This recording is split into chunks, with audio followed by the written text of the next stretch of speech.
परम शांति। बापूजी के आज के विशेष संदेश में बापूजी ने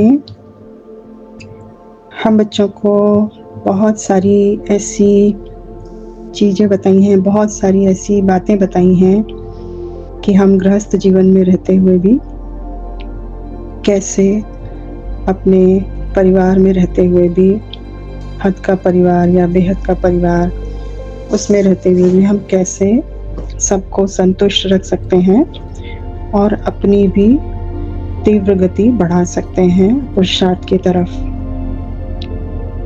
तो बापूजी ने कहा कि बच्चे, आप शरीर नहीं आत्मा हो और आत्मिक दृष्टि से सारा संसार ही आपका परिवार है। अब बस इस अंतिम जन्म में, जैसा कि हम सब मानते हैं बेहद के बच्चे कि ये हम सबका अंतिम जन्म है, इसके बाद हम कभी इस मनुष्य जन्म में तो कभी नहीं आने वाले, किसी भी जन्म में आने वाले नहीं हैं हम, ये हमारा दृढ़ निश्चय है। तो ये हम अंतिम जन्म में गृहस्थ व्यवहार में रहते हुए हमको सिर्फ स्वयं पर अटेंशन ही तो रखना है कि मेरी वजह से कोई भी आत्मा असंतुष्ट ना हो। और हम जिस परिवार में रहते हैं उन सदस्यों की जिम्मेदारी बुद्धि से हमें बाप के हवाले कर देनी चाहिए। देखिए, हमें पहले भी समझाया है कि अगर आप अपनी जिम्मेदारियां बाप के हवाले कर देते हैं तो आपसे ज़्यादा अच्छी तरह से बाप उन्हें संभालते हैं। आगे बोला बापूजी ने कि देखो, अब सब कुछ संभालने परमात्मा बाप आ गया है और उसे पता है कि किसको किस रीति संभालना है। यदि आप अपनी जिम्मेवारी समझोगे तो आपके संबंध में आने वाली आत्माओं के साथ साथ आपका भी हिसाब किताब बन जाएगा, जो फिर आपको स्वयं ही चुकता करना पड़ेगा। मतलब इसमें बहुत सहज आसान तरीका बताया कि हमें अगर अपने कर्म बंधन नहीं बनाने हैं आगे, और पीछे के जो हमारे कारण शरीर में इतने सारे कर्म बंधन रखे हुए हैं हमारे पास रिकॉर्डिंग में, उन सबको डिलीट करना है, तो निरंतर बाप के रूप में रहकर कि मैं एक बाप का रूप हूँ, इसके अलावा मेरी कोई एग्जिस्टेंस ही नहीं है, इसके अलावा मेरा कोई परिचय नहीं है। जैसे कि अभी शुरू में ही कहा कि हम एक आत्मा हैं, इसके अलावा हमारा कोई परिचय नहीं है। तो हम सब चीज़ें, यानी जब हम एक आत्मा बनकर आत्मिक स्टेज अपनी धारण करके, बाप के रूप को धारण करके फरिश्ता स्वरूप में हम निरंतर अपने कर्म योगी जीवन को, जो कि हमारा अंतिम जीवन है मनुष्य योनि में, उस जीवन को अगर हम बिताते हैं और अपनी सारी जिम्मेदारियां बाप के हवाले कर देते हैं, तो हम एक तो हमारे कारण शरीर की पुरानी रिकॉर्डिंग डिलीट होती जाती है, यानी हमारा आकाश तत्व और हमारा मन सहज सहज सहज बाप समान बनता चला जाता है। और दूसरे जो नए हिसाब किताब आने होते हैं उससे भी हम आत्माएं बच जाते हैं। नए हिसाब किताब आएंगे, पुरानी चुक तो नहीं हुए, तो आत्मा क्या होगी? आत्मा भारी हो जाएगी।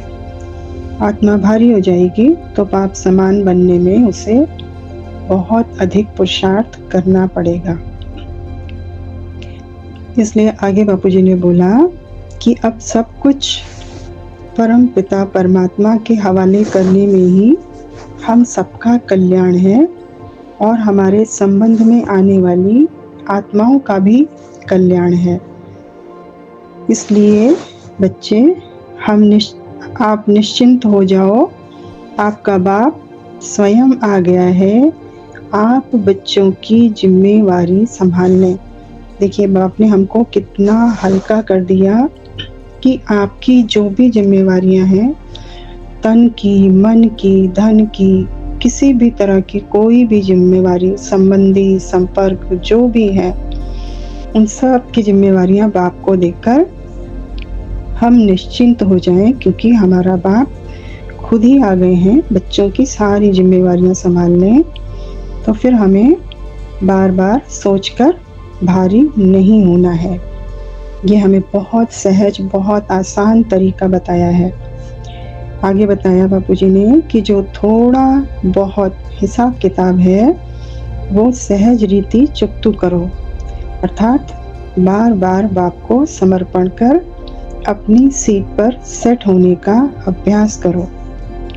हमारी सीट हम जानते हैं, बाप का रूप ही मेरी सीट है, आत्मिक स्वरूप ही मेरी सीट है, बाप का रूप ही आत्मिक स्वरूप है, बाप का रूप ही फरिश्ता स्वरूप है, और मैं बाप के रूप में ही हर कार्य कर रही हूँ। उठते बैठते खाते पीते हर समय उन्हीं के रूप में कर्म योगी जीवन बिता रही हूँ। तो मैं आत्मा अपनी सीट पर सेट हूँ। तो इस अभ्यास से क्या होगा, हमारे हिसाब किताब चुकतू होते चले जाएंगे और आगे हमारे हिसाब किताब नहीं बनेंगे। आगे ये भी बोला, ये हमको चेतावनी दी है कि ऐसा ना हो कि परिवर्तन का समय आ जाए और आपको पश्चाताप करना पड़े, मतलब हमारी तैयारी में कमी हो, मतलब हम सीट पर सेट होने वाली सिचुएशन में ना हों। तो अंत में हमें क्या करना पड़ेगा? बापूजी कहते हैं ना, अंत में आत्माएं खून के आंसू रोएंगी। और स्पेशली जो बच्चे बाप को मिल चुके हैं, अगर उन्होंने अलबेलापन किया या लापरवाही की, जो हमें डायरेक्शंस मिल रही है उसको हमने बहुत इजी गोइंग लिया कि अरे ये तो रोज़ ही बोला जा रहा है, रोज़ ही बापूजी बोल रहे हैं, हमने इनको टेक फॉर ग्रांटेड लिया, तो अंत में हमें बहुत पश्चाताप करना पड़ेगा, क्योंकि अब बस परिवर्तन हुआ कि हुआ, परिवर्तन होने में अधिक समय नहीं है, होने ही वाला है, हुआ ही पड़ा है। इसलिए आगे बोला बापूजी ने कि सबसे अधिक जरूरी है अपनी एक रस अर्थात शांत चित्त स्थिति में स्थित रहना। हमें अपनी यह सीट किसी भी कारण से छोड़नी नहीं है, चाहे कुछ भी हो जाए, मतलब बड़ी से बड़ी स्थिति परिस्थिति हमें अपनी सीट से हिला ना सके। अचल अडोल हम अपनी सीट पर सेट रहें। देखो बच्चे, एक रस स्थिति मतलब बाप समान स्थिति। इस स्थिति में जब हम स्थित होते हैं तो हमारे साथ कौन होता है? हमारे साथ हर पल बाप ही होते हैं। कौन सी स्थिति? जब मैं बाप के रूप में हूँ, उन्हीं का एक रूप हूँ, तो निरंतर बाप मेरे साथ हैं ही हैं।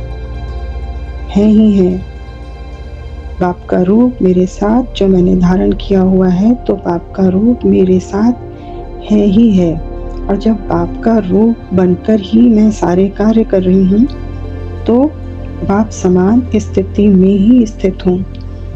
बाप समान स्थिति मतलब बाप मेरे साथ निरंतर हर पल हैं।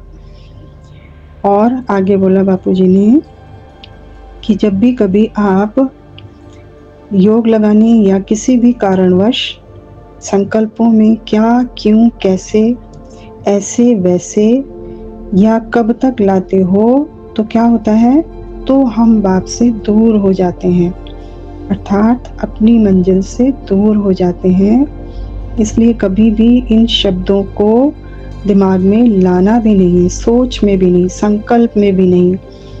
क्या होगा, कैसे होगा, क्यों नहीं हो रहा, ऐसे होगा, वैसे होगा, कब तक होगा, ऐसे संकल्पों से बाप का रूप हमसे दूर हो जाता है।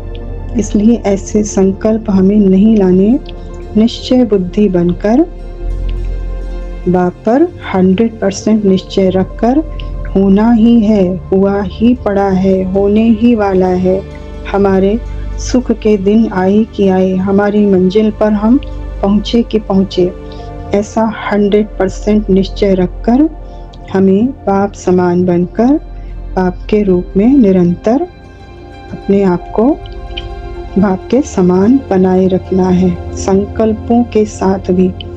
इसलिए बापूजी ने बोला सदा प्रेम स्वरूप बनकर रहो, कोई भी बड़े से बड़ा कारण या बड़े से बड़ी परिस्थिति और स्थिति आपको आपकी सीट से हिला ना सके। बस बच्चे, हम बापूजी ने हमको बोला कि बस बच्चे आप मंजिल के समीप ही हो, यानी हम बच्चे अपनी मंजिल के पास पहुंचने ही वाले हैं। बहुत बड़ी खुशखबरी है ये हमारे लिए, गुड न्यूज़ है। सभी को कंग्रेचुलेशन कि हम अपनी मंजिल के बिल्कुल समीप ही हैं। अच्छा, परम शांति।